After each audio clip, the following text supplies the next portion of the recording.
You know how I got land? I was homeless. And I used to fish all the time. I wasn't fishing playing, I was fishing catching fish because I drive to a rest area because I kept charcoal in my trunk. And when I got to them little grills on the side of the rest area, I'd take my charcoal and I'd fry my fish. But I was always fishing somewhere illegally because I ain't own no lake or nothing. And I catch a string of bass, probably get 6, 7 on there. Hey, what are you doing over here? Get away, get out of here. I pull my string up. Hey, them fish don't belong to you. Let them fish go. I got to take all them fish off the hook and throw it back in the water. He didn't know, man, that I'm trying to eat. But I can't break no law, so I got to go on by my business. So first thing I said, told God, I said, when I get me some money, I'm going to buy me a piece of land. Because I just want a piece of land where can't nobody run me off. You don't want to be the leader. Go ahead and be the armor bearer. I promise you. Armor bearer, you in the same arena that I'm in without the responsibilities that I have. You don't want this life, but if you do want this life, if you do want a phenomenal life, you must have an anchor. One of my anchors is the Sabbath. Like I don't get to make stuff up. It's like, yo, this is my anchor. I'm sticking with it. Right, wrong, or indifferent. Malcolm stuck with it. Malcolm didn't leave until it was like, yo, you out.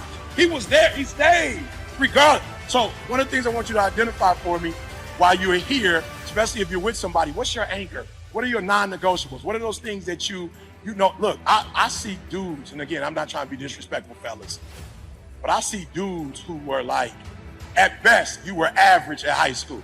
You were not the most likely to succeed. You weren't necessarily the most likely to be, you know what I'm saying? Like, what do they call my man? What is it called? The king and queen of the school, what do they call that? Prom king, prom queen. You wasn't on that trajectory. What you want. Is it giving you what you want when you look toward the future, when you look at all that's going on out here? Is there someplace within yourself you say, hey, I know I need to be out there in that arena. I know I can do more than what I've been doing. I know there's some great music that I have within me that I haven't brought out here yet. Is that something that you begin to look at within yourself? See, I say if you look at your life, and if you're not getting what you want, you owe it to yourself to do something differently. So I messed around and got my first piece of money. I got me a check for about $115,000.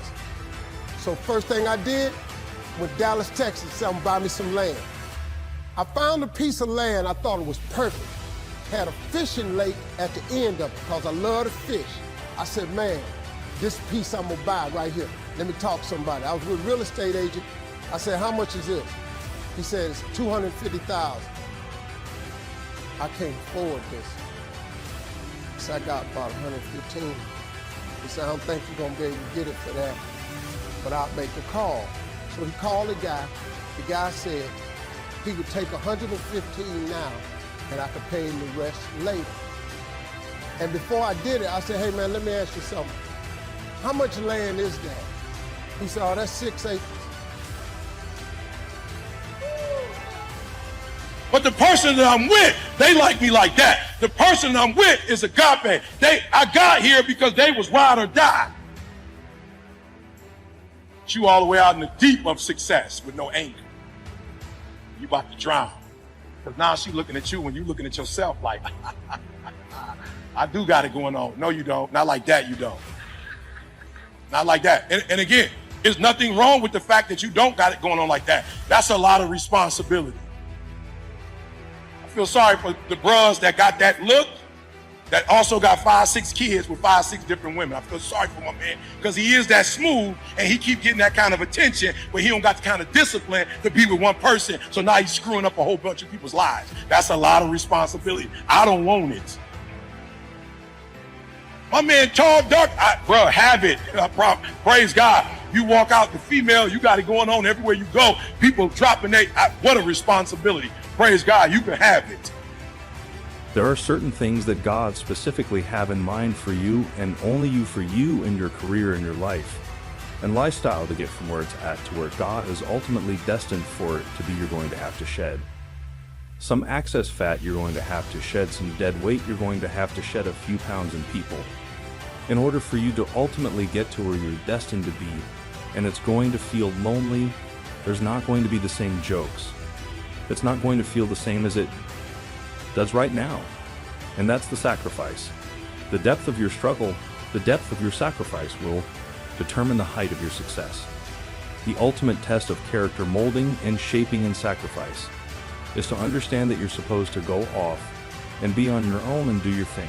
Everybody here has had the experience of starting to read about a subject, think about a subject, become interested in a subject, and suddenly you started to attract into your life books, magazines, articles, conversations, people, opportunities to expand on that subject. You had that experience before?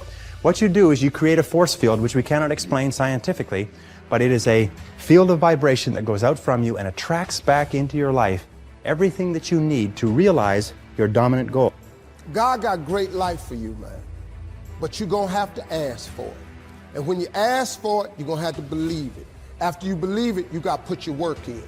Now, if you don't want to do the work that it takes to be successful, this man with his success, if you knew how hard he worked, if you knew the hours he put in, the hours his daddy put in, if you knew what it really took, it's daunting. It's days, man, where you go, whoa, what is this I'm trying to do? But you got to hang in there. See, getting what you want is up to you. How you get there, that's up to God. See, the problem with you is you trying to figure out how to do something. Listen to this. The how-to ain't none of your business. The Bible don't tell you to figure nothing out. It say ask, believe, and receive. Now, see, you keep going down these churches, they keep telling you this, but you ain't listening. I'm asking you to listen. You can turn your life around if you change your attitude. You change your attitude, you change your altitude. Come on, are you hearing me? So do me a favor. Before we leave, I need you to know what your anchor is. Because you're watching CJ and I on the outside. You're not watching. Let me tell y'all something. You are connecting with people because of money. That relationship is doomed from the start. It's a disaster. You done went in on some business stuff. Y'all done went in on some money. It's bound to disrupt. It's bound. But if you get with good people who have good intentions, who have a good heart, it's bound to blow up. What's your anchor? I had to get an anchor because I ain't had one. Well, I did have an anchor. My emotions made me make certain decisions and do things that wasn't even healthy for me. I was literally so stupid that I was living in an abandoned building at 16 because I was so emotional. Does that make sense? I just want to make sure y'all caught what I said. I was so emotional, so pissed, so want to do what I want to do, what I wanted to do, that I would prefer to be in a house that didn't have no water. I prefer not to eat on a regular basis. I prefer not to take a shower, to be in my emotions than be rational. Shine trying to sit on everybody else's sun. Sometimes we have to become our own sun, and ultimately end up doing our own thing, embracing the new seasons of our life. Your boat is at capacity. All of us, we all had our test. God gives us our test. It really show how strong we really are, tests that we don't even know. Maybe losing our parents at a young age. I may be losing somebody that affected our family, whatever it may have been that may have affected us. It may be us for me in a matter of years, that's what has really come to overcoming the adversity in life.